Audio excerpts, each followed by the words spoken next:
Our story begins with a woman talking about heroes, who are those who destroy what is unreasonable and always repaint tragedy in new shades, and heroes almost always receive a premature end because they end up being betrayed by someone they trust or fall like ducklings into an enemy's trap. But here, my friends, a certain hero had too many powers. People feared his extremely great strength and also shunned him and created fake news about him, even when this hero was on the verge of death. Even so, he continued to save people, and this unfortunately cost him his own heart. When he finally managed to save the world, he prayed to the gods, saying, "The next time I'm reborn." And then we see a young woman who appeared to be an angel shedding a tear over his body. And then we hear the brother of the hero who was reborn calling him. This hero's name is Alan, and after waking up, his brother insults him, calling him useless, and that it's a good thing he finally woke up because his father was calling him and tells him to get ready soon, and he continues insulting him, saying that he was garbage and didn't deserve the comfort he had, and he was frustrated that his father was so soft on him, wondering if the crown had any idea how much he suffered from having an older brother who was useless. But all that would end from that day on. The time had finally come, and he gave a little smile, and then Alan arrives at his father's throne and hears him saying that he was born into the ducal family of Westfeld 15 years ago, and all that time he never got out of level 1. Which frustrated him a lot. Seeing his son being a 0 was something terrible. And he goes on to say all his attributes have common values, and to make matters worse, at the blessing ceremony held the other day, he hadn't received any kind of gift. In that world, all children receive a gift from the gods as a present. Not receiving a gift was something unprecedented, that even he, Alan, as the idiot he was, should understand, shouldn't he? And Alan just listens to him and says so. And his father goes on to say that as heir to the Westfeld family, he was more than a disappointment, a failure who tarnished the family name and covered it in shame, so from today, at that moment, the ducal family of Westfeld was expelling him. But Alan doesn't seem to mind, as he stares at his family's house from the outside and stretches, saying, "With this, I'm officially free." A little frustrated because he would never have imagined that he would be reincarnated as the son of a duke who was extremely horrible. But he didn't let it get to him because now he could finally find his way, and he would seek the peace he had wanted so much in his previous life. And so he goes to the borderlands in the east of Westfeld territory. He has no idea what it's like, but he's pretty sure that no one will interfere, and he won't get involved in any trouble and will be able to live a simple and pleasant life. Unlike his previous life, no one will be afraid of him. He thought all this while fishing. Then, after walking a lot, he finds a place to rest. But he manages to see something that impresses him, saying it's a pretty terrible situation, and then we see a wolf made of rocks and a red-haired girl with a shield and sword attacking those wolves, and she thinks, "It's no use, the more I attack, the more they regenerate. I've never heard of a monster like that. At this rate, they'll get to Lies Sama." The girl behind her is worried about this defender called Beatrice, and suddenly the wolf attacks her again, and Beatrice defends herself with her shield, telling Lies to run away. But Lies says she can't leave her behind, and Beatrice says she should just do her duty, and Alan sees all this wondering what the first princess of the Edostella kingdom, Lies Edostella, is doing in a place like that. And he remembers a flashback of a man telling Lies to see that loser Alan, saying that his father's life was very sad because he lost his wife and was left with only a failed son as a souvenir. But she doesn't like that talk very much and tells the man to apologize, which surprises Alan, and she continues to defend him to that man, and then he thinks about what he could do to help her, because if it were possible, he would like to avoid using the powers he had in his previous life in front of anyone. And just as he was thinking, Beatrice is unfortunately knocked down by one of the dogs and then takes a very strong attack. And Alan will help her because those who were by his side believed in him and saw him in a good light.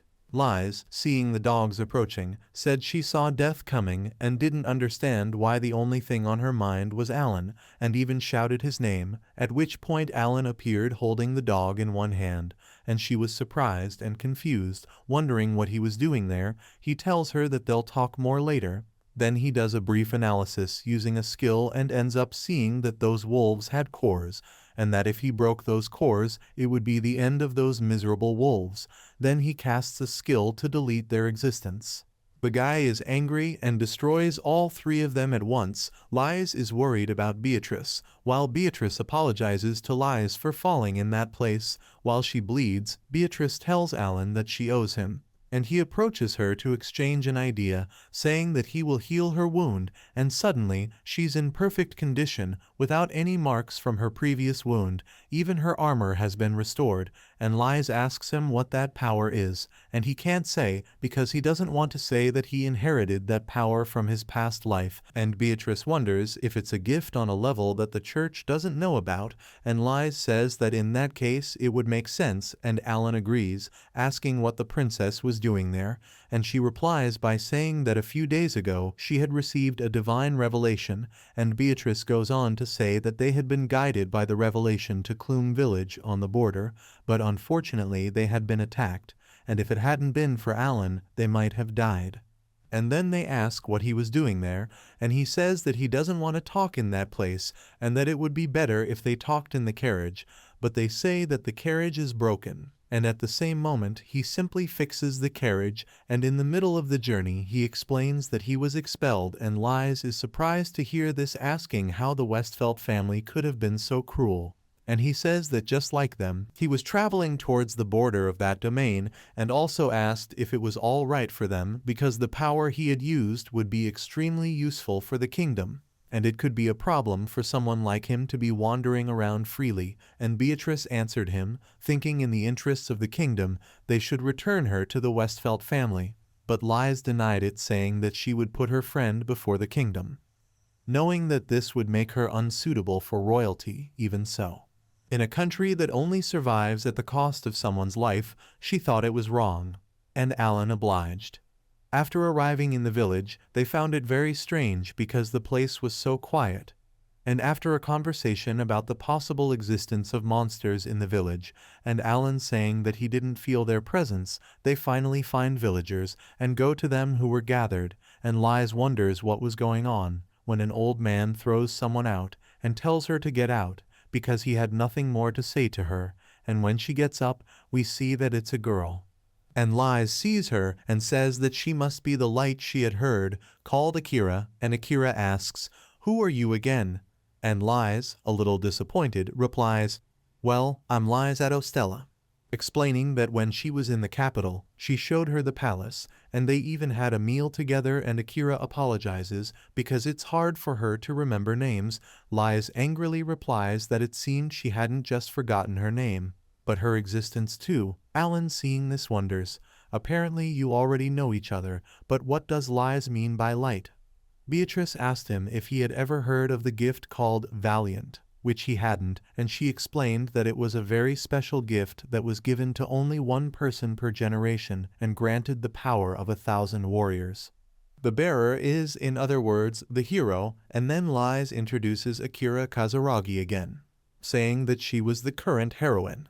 Beatrice goes on to say that the revelation Lies had said the following: "Become a guide to the light and eliminate the darkness," meaning that she was supposed to help the heroine, and then they went to have a meal because Akira's stomach was rumbling. While they were talking, she was telling Alan something about a dragon who was impressed, and she kept saying that she was just passing through wherever the road took her, when she arrived near that village and saw a child who had said that she had almost been given as a sacrifice to a dragon that was around those mountains, and the girl was very scared, hugging her. And Akira felt touched by the child and went to get details from the head of the village, and he just wouldn't talk and told her not to get involved, and the girls got worried because it seems that the villagers were threatened and forced to offer a sacrifice to that dragon. But Alan says he doesn't think that's it, but that they offered it only because they wanted the dragon's protection. After all, monster attacks in a small village like this were a matter of life and death, and that's why there was an absence of monsters in the area, because creatures were afraid of the dragon. In the middle of the conversation, Akira says that if we think about how the chief reacted, Alan was right, and she gets a bit frustrated, saying that guardian dragons and sacrifices are quite common. and Lies asks Akira where the child that had been offered is, and Akira answers her by saying that she asked her to hide in a cave relatively close by until everything was sorted out, and after she'd filled her belly, there was nothing else to do in that town, and went on to say that she thought she was going to defeat the dragon. If they wanted to go together, let them be. Alan asks her that if people were doing that, it was because they had to, and if she was sure she would do it, and she said that she just wanted to save the child. And the girls said they would go with her. So Beatrice thanked Alan for bringing them there, and Lies asked what Alan's journey would be like, and he answered her by saying that running away to enjoy peace and quiet while his friends were in danger was not in his nature. So he went with them to the mountain, and Akira begins to put together a strategy in which she would go to the peak by the main road while they go around the back to surround the dragon. But Alan prefers to go ahead of her, and Akira doesn't allow it because she doesn't want him to take care of everything alone, saying that he's not a normal person and that later she would like to exchange punches with him, but wanted to defeat the dragon first. Then they set off on the mission. And then Alan, Beatrice, and Lies start climbing the mountain with a rope. Alan a little worried about Lies, but she thanks him knowing that despite her fragile looks, she had an understanding of self-defense. Beatrice then thinks it strange because Alan's family is always aggressive, and they notice the presence of monsters, especially a dragon, and quickly resolve it so they manage to climb up. But Alan suspects that his family has a connection with that dragon, and that Clune village was probably built for the purpose of offering sacrifices, i.e., the Westfeld family was borrowing the power of a dragon to keep the peace in the borderlands, when suddenly the volcano erupts and the dragon attacks Akira. But she manages to dodge and then attacks the dragon with a thunder skill. But it's no use, the dragon stands up and even laughs, asking if she had gone to play with him. And he shows that he was with the child if she wanted to kill him. Unfortunately, the child she wanted to save would be in the crossfire, and she gets very angry about this, and after hearing him talk a lot, she decides to cast another skill on him. But again, it has no effect. And then he knocks her out with his tail. And he's disappointed that she didn't take the edge off his boredom, and just as he's about to end his life, Alan comes along and rips off his wing, and then they all approach Akira, and the dragon, very angry, goes over to Alan, who prepares another skill to cast on the dragon, and the dragon doesn't understand how he can be hurt by a guy with a blind blade. The dragon tries to get the girls to blackmail Alan, but Lies trusts him, and he sees the way she looks at him, and how different things are in that life. So he goes to the dragon to attack him again, and before the dragon can cowardly attack the girls, he manages to wound him, and finally the dragon is defeated.